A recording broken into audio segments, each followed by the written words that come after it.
अस्सलाम वालेकुम। मैं हूं doctor Mohammad Ehsan Raza, assistant professor of zoology, government graduate college Gujranwala. आज की इस वीडियो में हम बात करने वाले हैं कि ज़ूलॉजी क्या है और बीएस ज़ूलॉजी का आने वाले दौर में क्या स्कोप है। ज़ूलॉजी बेसिकली बायोलॉजी की एक सब ब्रांच है जिसमें हम एनिमल लाइफ के डिफरेंट एस्पेक्ट्स को जो है वो स्टडी करते हैं, उनको एक्सप्लोर करते हैं।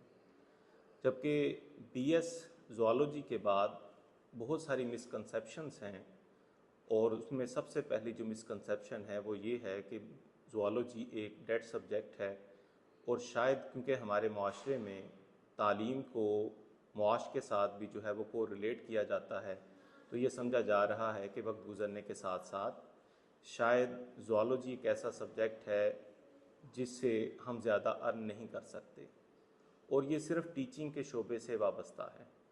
तो आज की ये वीडियो इसी मकसद के लिए बनाई गई है कि इन मिसकंसेप्शंस को जो है वो दूर किया जा सके। सबसे पहले तो मैं अपने स्टूडेंट्स को और जो बीएस ज़ूलॉजी कर रहे हैं अपने सामीन को ये कहना चाहूँगा कि जब भी आप किसी सब्जेक्ट का इंतखाब करते हैं तो उसमें हमेशा मेजर सब्जेक्ट को चूज़ किया करें। इसी तरह मैं कहना चाहूँगा कि अगर आप ज़ूलॉजी का इंतखाब करते हैं तो उसकी बजाय आप किसी सब ब्रांच का इंतखाब ना करें। जैसा कि अगर आप एक स्पेसिफ़िक ब्रांच का इंतखाब करते हैं ज़ूलॉजी में तो उसका नुकसान आपको ये होता है कि आप एक स्पेसिफ़िक फ़ील्ड तक जो है वो महदूद हो जाते हैं। जबकि आप जब ज़ूलॉजी को एज अ सब्जेक्ट ऑप्ट करते हैं और उसके बाद उसकी किसी भी सब ब्रांच के अंदर आप स्पेशलाइजेशन करते हैं तो आपके पास जो नंबर ऑफ़ अपॉर्चुनिटीज़ होती हैं वो बहुत ज़्यादा होती हैं। तो ये सबसे पहली जो मिसकंसेप्शन है जो आज मैं देख रहा हूँ कि हमारे दो माशरे के अंदर आहिस्ता आहिस्ता लोग जो है वो किसी एक स्पेसिफ़िक फ़ील्ड को एक ट्रेंड की वजह से जो है वो चूज़ कर रहे हैं, लेकिन आने वाले दौर में उन्हें यह मालूम होगा कि उनकी जो अपॉर्चुनिटीज़ थी वो एक स्पेसिफ़िक फ़ील्ड को चूज़ करने की वजह से महदूद हो गई हैं। अब हम करियर अपॉर्चुनिटीज़ के बारे में बात करते हैं कि बीएस ज़ूलॉजी करने के बाद आप किन किन करियर्स को जो है वो परसू कर सकते हैं। तो बेसिकली मैं इसको दो हिस्सों में डिवाइड करूँगा। एक तो जो आपका करियर है वो आपका टीचिंग से वाबस्ता है, शोबा तालीम से वाबस्ता है। उसमें सबसे पहले आप अगर कॉलेजेस में लेक्चरर्स की जॉब आती हैं जिसमें लेक्चरर इन ज़ूलॉजी और लेक्चरर इन बायोलॉजी है, तो अभी मैंने जिस मिसकंसेप्शन की बात की है, अगर आप किसी एक स्पेसिफिक फील्ड के अंदर जैसे बायोइन्फॉर्मेटिक्स है या बायोटेक्नोलॉजी है, अगर आप उसके अंदर बीएस करते हैं तो उसका आपको एक डिसएडवांटेज ये होगा कि आप सिर्फ लेक्चरर इन बायोलॉजी के लिए जो है वो अप्लाई कर पाएंगे। इसके बरक्स अगर आप ज़ूलॉजी के अंदर अपना बीएस परसू करते हैं तो उसका एडवांटेज आपको ये होगा कि आप ना सिर्फ लेक्चरर इन ज़ूलॉजी के लिए अप्लाई कर सकते हैं बल्कि आप लेक्चरर इन बायोलॉजी के लिए भी अप्लाई कर सकते हैं।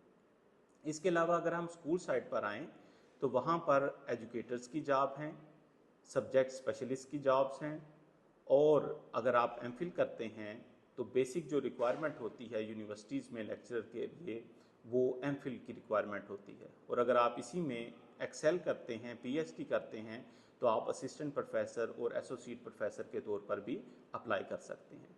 तो ये एक वो करियर मैंने आपको बताया जो कि टीचिंग के साथ वाबस्ता है और बहुत सारे लोग ये समझते हैं कि शायद टीचिंग के अलावा इस सब्जेक्ट का बाकी किसी फील्ड के साथ कोई ताल्लुक नहीं है और बहुत सारे ऐसे लोग होते हैं जो बेसिकली टीचिंग को एज ए प्रोफेशन आगे कंटिन्यू नहीं भी करना चाहते। तो अब हम बाकी जो डिपार्टमेंट्स हैं, मेजर डिपार्टमेंट्स, कुछ उनका भी जिक्र करेंगे जो कि बहुत ही अच्छे डिपार्टमेंट्स हैं लेकिन लोगों को ना मालूम होने की वजह से वो उनके लिए अप्लाई नहीं कर पाते।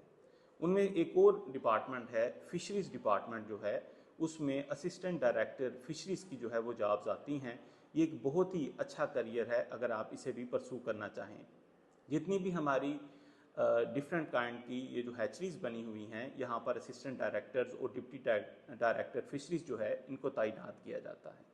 इसके अलावा बीपीएससी के थ्रू एक और जॉब हमारा बहुत ही अच्छा डिपार्टमेंट है, वाइल्ड लाइफ डिपार्टमेंट है, जिसमें असिस्टेंट डायरेक्टर वाइल्ड लाइफ की जॉब्स आती हैं। ये भी एक बहुत ही अच्छा करियर है जिसको आप परसू कर सकते हैं और जिसमें आप एक्सेल कर सकते हैं और अच्छी अर्निंग कर सकते हैं। इसके अलावा हमारा पब्लिक हेल्थ डिपार्टमेंट है, प्राइमरी हेल्थ डिपार्टमेंट है, जिसके अंदर हमें एंटमोलॉजिस्ट की जॉब्स आती हैं। ये अभी तक मैंने जितनी जॉब्स आपको बताई हैं ये क्लैरिकल जॉब्स के अलावा हैं। ये सारी जॉब्स जो हैं वो गजटेड जॉब्स हैं, ये 17 ग्रेड की जॉब्स हैं। इसके अलावा इन्हीं डिपार्टमेंट्स में क्लैरिकल जॉब्स भी जो हैं वो बेतहाशा आती हैं। तो आप अगर एंटमोलॉजिस्ट के तौर पर अपने करियर को परसू करना चाहते हैं तो आप हेल्थ डिपार्टमेंट के अंदर जो है वो अपने करियर को एक्सेल कर सकते हैं। इनके अलावा मुख्तलिफ जो NGOs हैं जैसा कि IUCN है या world wild life fund WWF जिसे हम कहते हैं, इनमें भी आप अपने करियर को एज ए रिसर्चर जो है वो परसू कर सकते हैं। इसके अलावा FPSC की ही के through ministry of climate change के अंदर भी ज़ूलॉजिस्ट की जो है वो 17 ग्रेड की जॉब्स आती हैं। और इसी के साथ साथ FPSC ही के थ्रू हमारा जो मैरीन डिपार्टमेंट है उसके अंदर भी असिस्टेंट डायरेक्टर की जो है वो जॉब्स आती हैं। इसके अलावा इसके साथ साथ ये अभी तक मैंने जो जॉब्स बताई है मैं फिर दोहराता चलूँ कि ये सारी की सारी 17 ग्रेड की गजटेड लेवल की जो है ये जॉब्स हैं और प्राइमरी लेवल की जो जॉब्स हैं वो इसके अलावा हैं।